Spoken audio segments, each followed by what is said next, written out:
एक बार की बात है, एक गांव में गायत्री नाम की एक औरत रहा करती थी। कुछ सालों पहले गायत्री के पति का देहांत हुआ था। तब से गायत्री पूरे घर को अकेली संभालती थी। उसके पति ने मरने से पहले वहां के जमींदार से कर्ज ले रखा था, जिसकी भरपाई गायत्री खेतों में काम करके करती थी। एक दिन जब गायत्री खेत में काम कर रही थी, चल गायत्री, घर नहीं चलना? दीदी बस थोड़ा सा रह गया है, आप जानती हो जमींदार के आदमी बाद में जांच करते हैं। मैं नहीं चाहती वो किसी भी चीज को लेकर बाद में कुछ बोलें। ठीक है, जैसी तेरी मर्जी। इसके बाद रेशमा वहां से चली गई। धीरे धीरे सूरज ढलने लगा। गायत्री ने अपना काम खत्म किया और घर चली गई। माँ आ गई। माँ, दादी ने खाना बना दिया, चलो आ जाओ, खाना खा लो। मैं हाथ मुंह धोकर आई। माँ, आपने खाना क्यों बनाया? बेटा, मैं बूढ़ी भले ही हो गई हूँ, लेकिन इतनी नहीं कि घर का थोड़ा काम भी ना कर सकूं। माँ, आप जितना भी करती हैं मेरे लिए उतना काफी है, लेकिन आप ज्यादा मत किया करो। तू चिंता मत कर मेरी, तू बाहर का देख लिया कर, घर का मैं देख लिया करूंगी। अब शांति से खाना खा और मुझे कुछ नहीं सुनना। अगली सुबह, माँ ये लो, अब चाय पी लो। मैंने खाना बना दिया, बिट्टू उठ जाए तो उससे कहना कि उस समय से विद्यालय चला जाए। ठीक है। गायत्री ने घर के एक डिब्बे में से पैसे देखे। उसमें पैसे बहुत कम थे। आज जमींदार जी से पगार की बात कर लूंगी।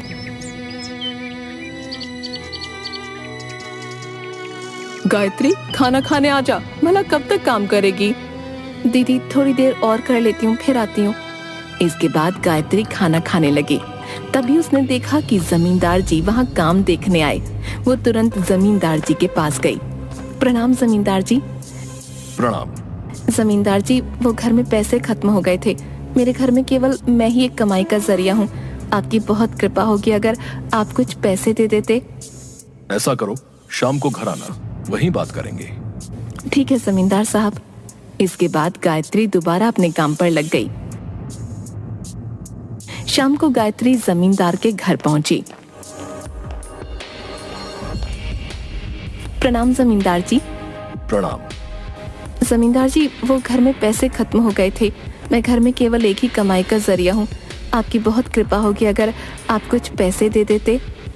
तुम्हें तो पता है, तुम्हारे पति ने मुझसे कर्ज लिया था, वो तो निकल पड़ा। अब अगर तुम्हें भी देता रहा तो मैं तो रास्ते पर आ जाऊंगा। तुम पहले सारा कर्ज दे दो, फिर ले लेना पैसे। जमींदार जी, ऐसा मत करिए। मैं आपके अलावा कहीं काम नहीं करती। अगर यहाँ से भी पैसा आना बंद हो जाएगा तो हम भला कहाँ जाएंगे? हमारी मदद करिए जमींदार जी। घर पर काम करोगी हमारे, बहुत पैसे दूंगा। कैसा काम जमींदार जी? वो तुम्हें सब समझा दूंगा। ये क्या कह रहे हो आप? कहाँ जा रही हो? गायत्री वहाँ से चुपचाप निकल गई। देखा, ये गरीब ऐसे ही होते हैं, बस पैसा पैसा पैसा चाहिए इन्हें। बड़ी अकड़ है ना इसके अंदर। एक काम करो, इसे रात तक काम कराओ, जितना हो सके उतना काम कराओ, तब जाके अकड़ टूटेगी इसकी। हे प्रभु, कृपा करो हम पर। घर पर अनाज भी खत्म होने वाला है। मैं ये सब कैसे करूंगी, समझ नहीं आता। कहाँ से पैसों का इंतजाम करूं? तंग आ चुकी हूँ मैं अपने इन हालातों से। अगर मैंने अपने जीवन में कभी भी कुछ ऐसा किया हो जिससे आपको खुशी मिली हो तो हमारी जिंदगी सुधार दो। इसके बाद गायत्री घर चली गई। रास्ते में चलते चलते बारिश होने लगी। अचानक गायत्री का पैर एक पत्थर पर पड़ा और गायत्री गिर पड़ी। पत्थर पर एक बिजली गिरी और वो पत्थर चमकने लगा। ये पत्थर चमक कैसे रहा है? ये क्या है? ऐसा करती हूँ, इसे घर ले जाती हूँ और माँ जी को दिखाती हूँ। गायत्री भीगते भीगते घर पहुंची। गायत्री, आज इतनी देर क्यों हो गई बेटा? सब ठीक तो है ना? माँ जी, ये देखिए, आज आते समय मैं इस पत्थर से टकराई और अचानक इस पत्थर पर बिजली गिरी और ये अचानक चमकने लगा। मैंने सोचा घर ले जाकर आपको दिखाऊं। ये तो बड़ा सुंदर पत्थर है। मुझे लगता है बेटा, इस पत्थर ने तेरे ऊपर आई बला टाल दी। बेटा ऐसा कर, मंदिर में रख दे। भगवान करे ऐसे ही घर की सारी बला टल जाए। अच्छा सुन, रेशमा आई थी, उसने सब्जी बनाकर हमें भी दी है। कह रही थी गायत्री को कहना रोटी बनाकर सब खा लें और सब्जी की तारीफ करना मत भूलना। बड़ी प्यारी लड़की है। गायत्री मन ही मन खुश हुई। मैं अभी रोटी बनाती हूँ माँ। तूने खाना खाया बेटा? मैं रोटी बना चुकी हूँ। माँ मुझे कुछ नहीं सुनना, तू जा और हाथ मुंह धोकर आ जा। इसके बाद सबने खाना खाया और गायत्री मंदिर में जाकर प्रार्थना करने लगी। हे प्रभु, कब तक इसी तरह चलता रहेगा? हम पर कृपा करो प्रभु, कृपा करो। बेटा तू चिंता क्यों करती है? देखना वो हमारी मदद जरूर करेंगे। अब जा तू सो जा जाकर। इसके बाद अगले दिन सुबह गायत्री फिर से काम पर चली गई। दीदी कल आपने सब्जी बहुत अच्छी बनाई थी। मुझे अच्छा लगा, तुझे पसंद आई। दीदी आपका बहुत बहुत धन्यवाद। कोई नहीं, चल अब काम कर। जमींदार के आदमियों ने देख लिया तो परेशान करेंगे फिर। इसके बाद जमींदार का आदमी गायत्री को जमींदार के पास ले जाने आया। सुनो गायत्री, जमींदार साहब ने बुलाया। गायत्री चुपचाप जाने लगी। कल तो तुम अकड़ में चली गई थी, लेकिन कान खोल कर सुन लो। तुम्हारे पति ने जितना कर्ज लिया है, मुझे वो इस महीने के आखिर तक चाहिए। और अगर नहीं मिला तो तुझे और तेरी उस बुढ़िया सास को जेल में भिजवा दूंगा, मेरे सारे पैसे खाने के इल्जाम में, समझी? ऐसा मत करिए, मैं इतने सारे पैसे कहाँ से लाऊंगी? ये तो कल अकड़ में जाने से पहले सोचना चाहिए था। अब जाओ, काम करो अपना।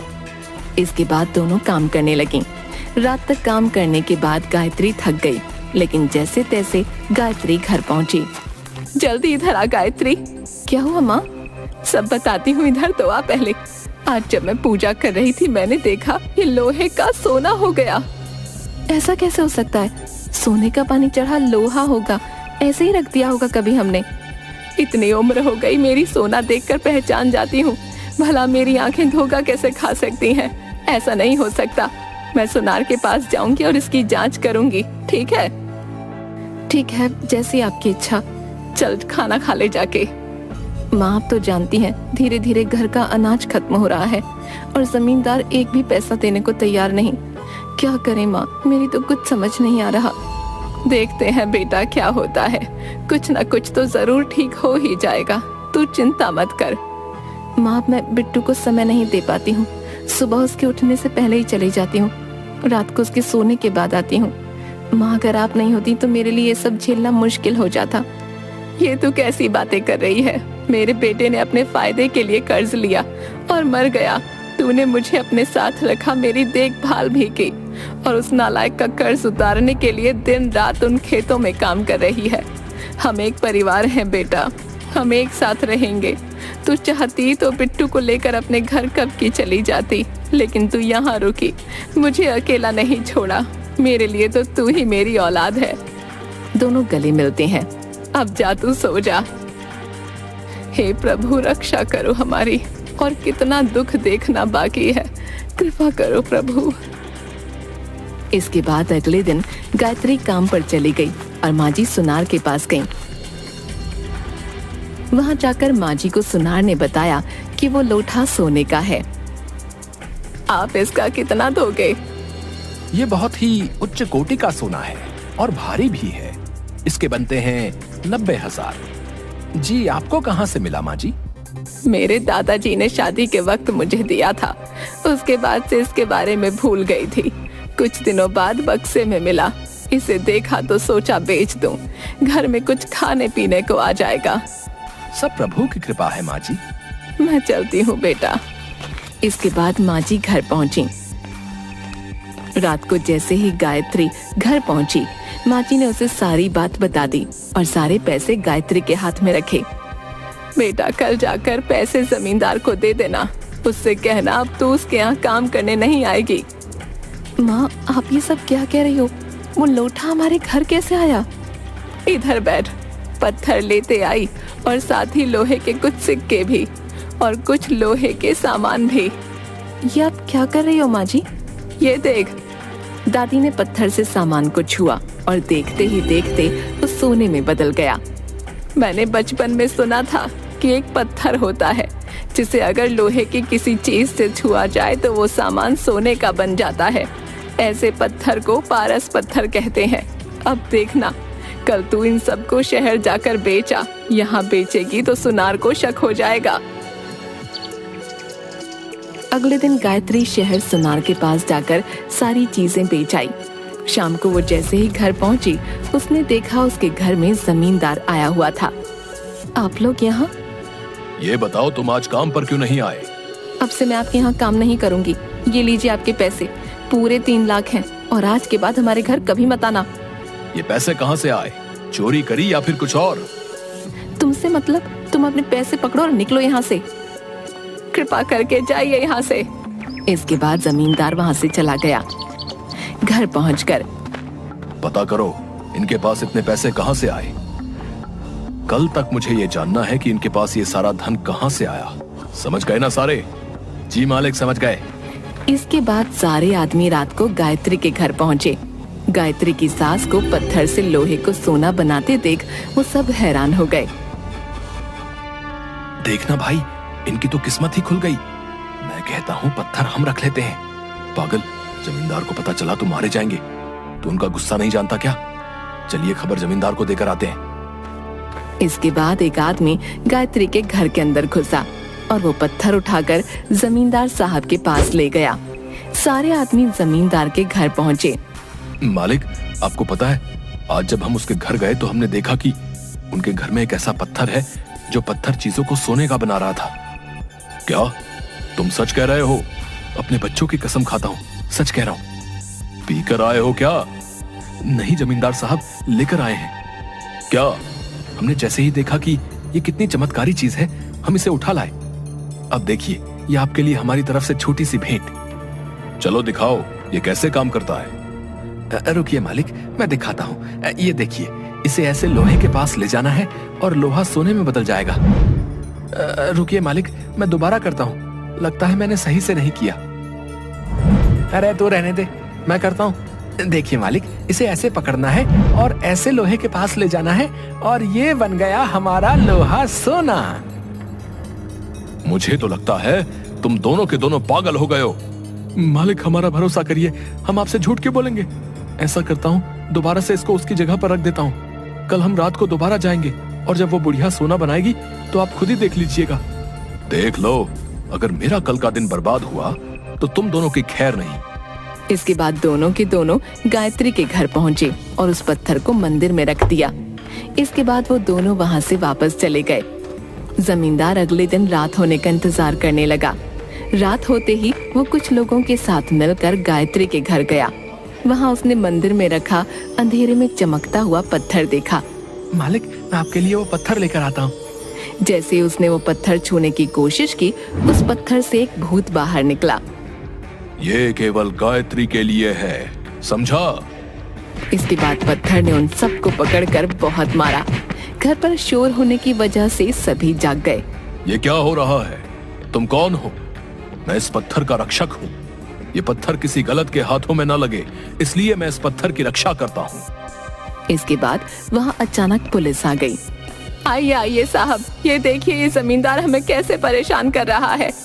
रेड, सब चिंता मत करो, अब हम आ गए हैं। इस जमींदार को तो मैं बताऊंगा। लोगों की नाक में दम करके रखा है साले ने। हाँ इंस्पेक्टर साहब, हमें ले चलिए, वरना हम जिंदा नहीं बचेंगे। अरे तू तो वैसे भी नहीं बचेगा। चल, अब सबकी अकल थाने में खुलेगी, चल। इसके बाद पुलिस ने उन सभी लोगों को अपने साथ ले लिया। ये सब क्या था माँ जी? मैंने इस पत्थर को छुपा दिया था और इसकी जगह नकली पत्थर रख दिया था। मुझे पता नहीं क्यों लग रहा था कि कोई है जो इसे चुराना चाहता है, और देखो वैसा ही हुआ। और आज जब ये सब हमारे घर आए तो मैंने चुपके से पुलिस को फोन करके सब कुछ बता दिया था और उन्हें बुला लिया था, ताकि कोई बड़ा हंगामा होने पर हम बच जाएं। वाह माँ जी, आप तो बड़ी समझदार निकली। दोनों के दोनों हंसने लगे। इसके बाद गायत्री ने सारा कर्ज उतार दिया और अपनी छोटी सी भली जिंदगी जीने लगी। इसके बाद गायत्री और उसका परिवार खुशी से रहने लगा।